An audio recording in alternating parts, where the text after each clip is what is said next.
നമസ്കാരം. ജയം ടോക്സിലേക്ക് സ്വാഗതം.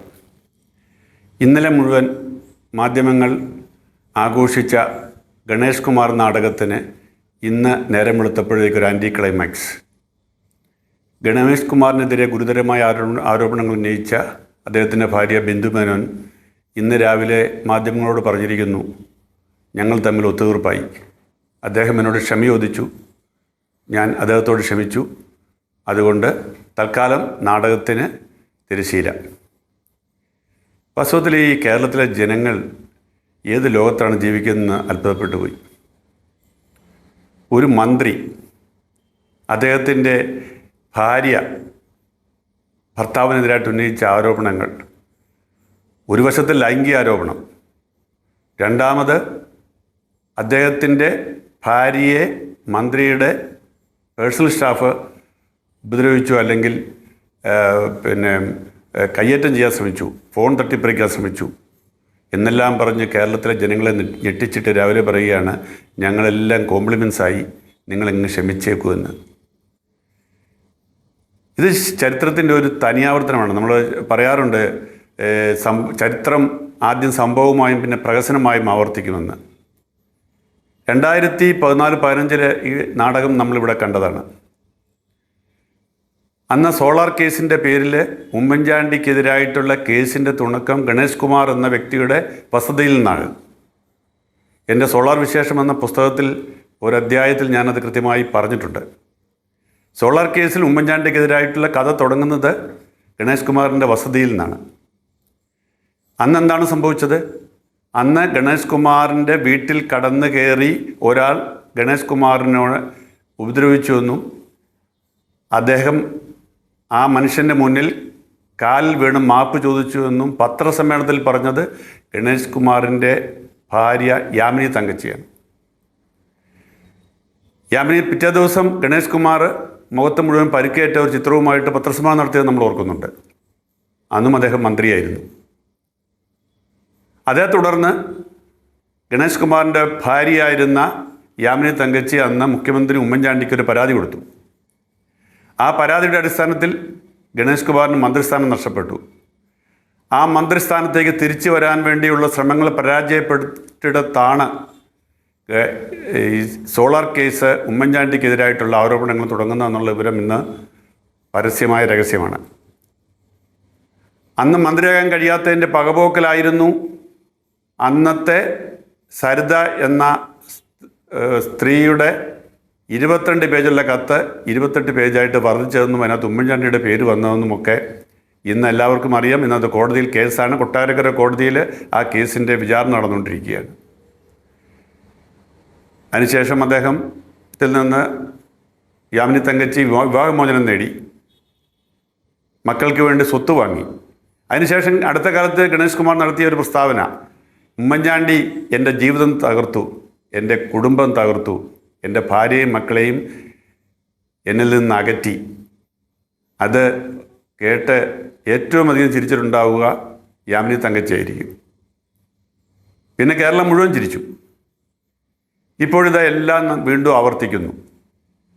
വീണ്ടും ഒരു ഭാര്യ, വീണ്ടും ഒരു മന്ത്രിയുടെ വസതിയിലിരുന്നു കൊണ്ട് ലോകത്തോട് മുഴുവൻ വിളിച്ചു പറയുന്നു, ദാ എന്നെ വഞ്ചിച്ചിരിക്കുന്നു, എന്നെ പറ്റിച്ചിരിക്കുന്നു, എന്നെ പീഡിപ്പിക്കുന്നു, എൻ്റെ ഭർത്താവ് ഇതാ മറ്റൊരു സ്ത്രീയുമായി ലൈംഗിക ബന്ധം നടത്തുന്നത് ഞാൻ നേരിട്ട് കണ്ടു. അത് കേട്ട് ജനം ഞെട്ടിയില്ല. കാരണം ഇതൊക്കെ സംഭവിക്കുന്നു എന്നുള്ളത്, ഇതൊക്കെ ഈ രീതിയിലേക്ക് കേരളത്തിലെ രാഷ്ട്രീയവും കേരളത്തിൻ്റെ സമൂഹത്തിനെ ലജ്ജിപ്പിക്കുന്ന തരത്തിലുള്ള ജനപ്രതിനിധികളുടെ ജീവിത നിലവാരവും താഴുന്നു എന്നുള്ള യാഥാർത്ഥ്യം ഇപ്പോൾ കേരളത്തിലെ ജനങ്ങൾ തിരിച്ചറിഞ്ഞുകൊണ്ടിരിക്കുന്നുണ്ട്. ഒന്നിനു ശേഷം ഒന്നായിട്ട് രാഹുൽ മാങ്കൂട്ടത്തിലൂടെ, ഇപ്പോൾ ഗണേഷ് കുമാറിലൂടെ വാസ്തവത്തിൽ കേരളത്തിൻ്റെ ധാർമ്മികത, ഇന്ന് ധാർമ്മികതയെക്കുറിച്ചൊക്കെ പറയുന്നത് തന്നെ ഏതാണ്ട് പരമ പുച്ഛമായി മാറിയിട്ടുണ്ട്. പക്ഷേ പൊതുപ്രവർത്തകർക്ക്, സാധാരണ ജനങ്ങൾ, അവർക്കെന്തുമാകാം. അവർക്ക് 5000-ഓ 10,000-ഓ പേരുമായി പ്രണയമായിക്കോട്ടെ. പക്ഷേ ഒരു പൊതുപ്രവർത്തകനെ, കാരണം അവർ ജനത്തിൻ്റെ പ്രതിനിധിയാണ്. ഗണേഷ് കുമാർ പറഞ്ഞു അവിടുത്തെ അദ്ദേഹം ജയിച്ച പത്തനാപുരം മണ്ഡലത്തിലെ ജനങ്ങൾ മുഴുവൻ അദ്ദേഹത്തിൻ്റെ കൂടെയാണെന്ന്. അത് തന്നെ എന്തൊരു തെറ്റായ സ്റ്റേറ്റ്മെൻറ്റാണ്. അദ്ദേഹത്തിന് വോട്ട് ചെയ്ത ആളുകൾ മാത്രമാണോ അവിടെ ഉള്ളത്? അദ്ദേഹത്തിന് വോട്ട് ചെയ്തതിൽ കൂടുതൽ ആൾക്കാർ ആ മണ്ഡലത്തിൽ ഉണ്ടാവില്ലോ. അപ്പോൾ അവർ അദ്ദേഹത്തിൻ്റെ ഇത്തരത്തിലുള്ള നടപടികൾ കൂട്ടു നിൽക്കുകയാണോ? രണ്ടാമത്തെ ചോദ്യം, അദ്ദേഹം മന്ത്രിയാകുമ്പോൾ അദ്ദേഹം അവിടുത്തെ പത്തനാപുരത്തിൻ്റെ MLA മാത്രമല്ല, അദ്ദേഹം കേരളത്തിലെ 3.5 കോടി ജനങ്ങളുടെ പ്രതിനിധിയാണ്.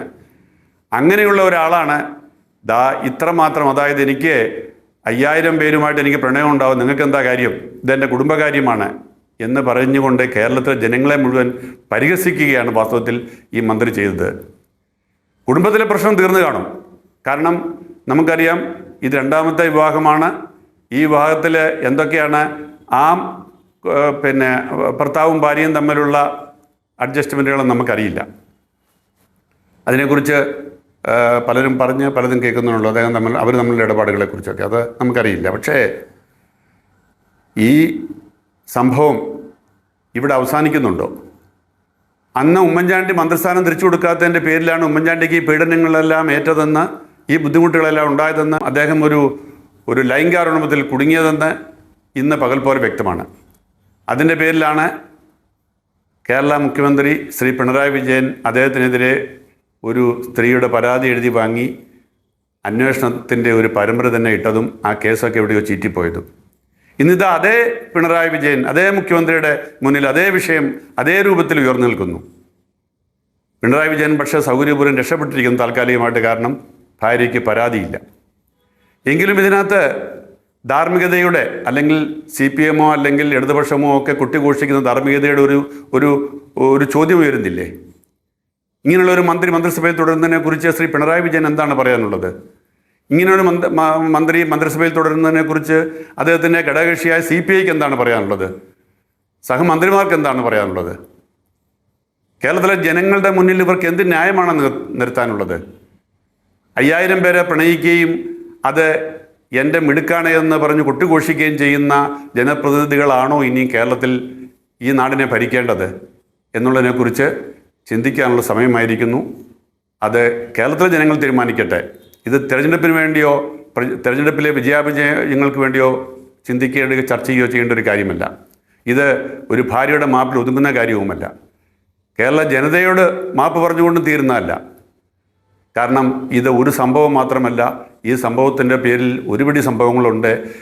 വാസ്തവത്തിൽ കേരള ജനതയെ ഞെട്ടിക്കുന്ന ഒട്ടേറെ കാര്യങ്ങൾ ഇനിയും ഈ കാര്യത്തിൽ പുറത്തു വരാനുണ്ട് എന്നുകൂടി നാം അറിയേണ്ടതുണ്ട്.